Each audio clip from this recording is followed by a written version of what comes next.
Zugeberge Zion 16, chapter 6, 16. Geen oichel normaal skin shetoilen the sukkah, and also food and drinks that one hangs in the sukkah kedei the oysa to make it nicer look inside. Also the stopping mehen kol shmoina.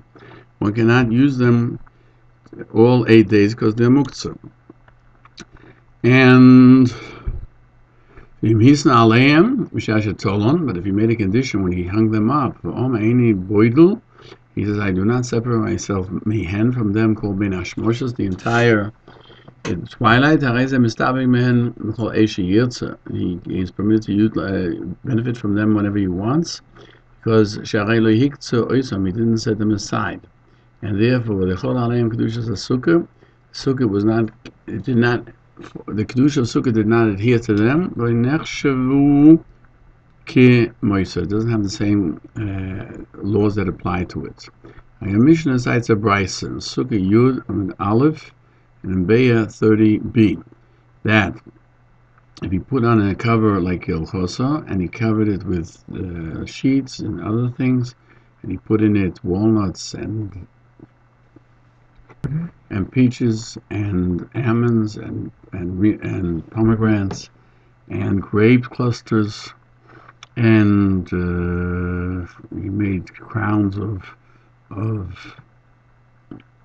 barley and wine and oil and flour. You cannot benefit from them till after Yontif of the Chag. But if you made a condition, everything goes according to the condition. The Rebbe explains that if you only said, I do not separate myself the entire twilight, then there's no Kedusha. Like in Beya 30b. In Halacha Tesvav, by the wood of the Sukkah, we said, my Mishnah learned from Beya that it doesn't help a condition. And that's the Halacha, according to the majority of the commentaries. What's it different than the beautification of the Sukkah that it does help a condition? Rae explains the wood of the sukkah we have from the posuk, that from the sukkah has to be Lashem, that the wood is forbidden.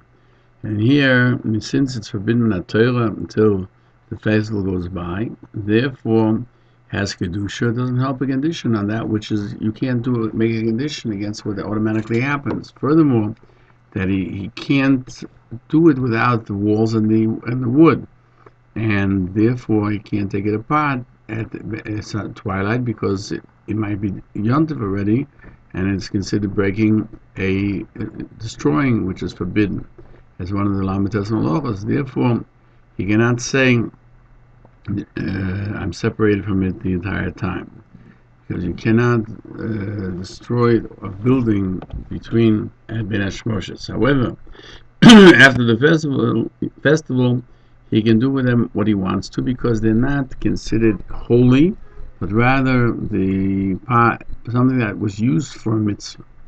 When do you have to make a condition? Manoach cites in the language of the Rambam, and he made a condition, and when he hung them up, now that's when he has to do it. Only when they become muktzah do they have to make a condition. Manoach adds that if he did it before twilight of the first day, it's enough. The Issa does not fall ben hashmoshes, since he already made the condition. And that, what he says, the language that was stated that I do not separate myself, it's not enough to say I do not separate myself at all. You have to be the entire ben hashmoshes ready to use it. But if he went in even for a moment after Ben Hashmoshes, he didn't make a condition, then he can't make it. Then he's not able to make a condition. Since twilight has begun already, so therefore it became also, because we're not sure when day ends and night begins. However, if his intent was that he shouldn't have benefit on the first night, even though he made a condition that he will not use it on Chol HaMoed, it's forbidden to use it on Chol HaMoed at Kedusha, and it doesn't go away the entire Chag. It's like somebody who sanctifies a korban, that there's nothing in his words, and there is Me'ilah in the Sukkah too, from the Rae Gann.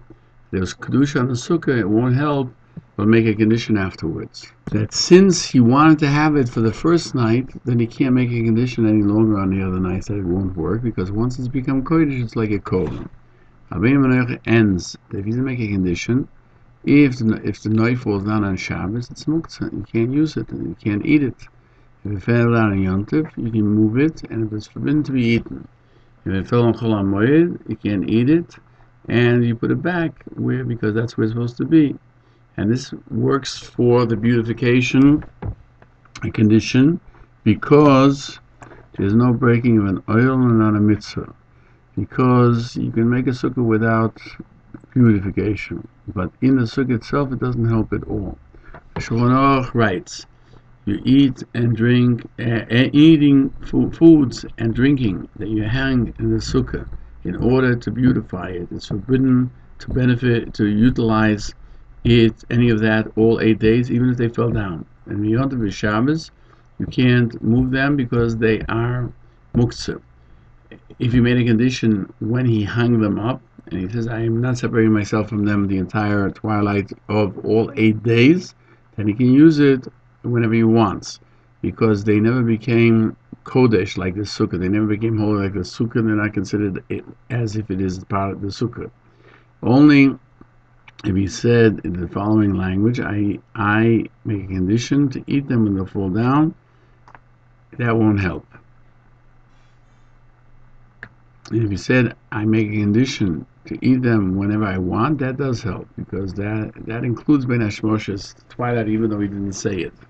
And since the sanctity of Sukkah does not fall upon them at twilight, it doesn't fall afterwards as well. The Rambam adds, and you have to do the condition before the night of the first night, and not when he hangs it up like the Rambam and the Machon. And there are those, he says, there are those of the later commentaries that wrote that today we don't make any conditions. That's the Maril, and that's the custom and what we hang up.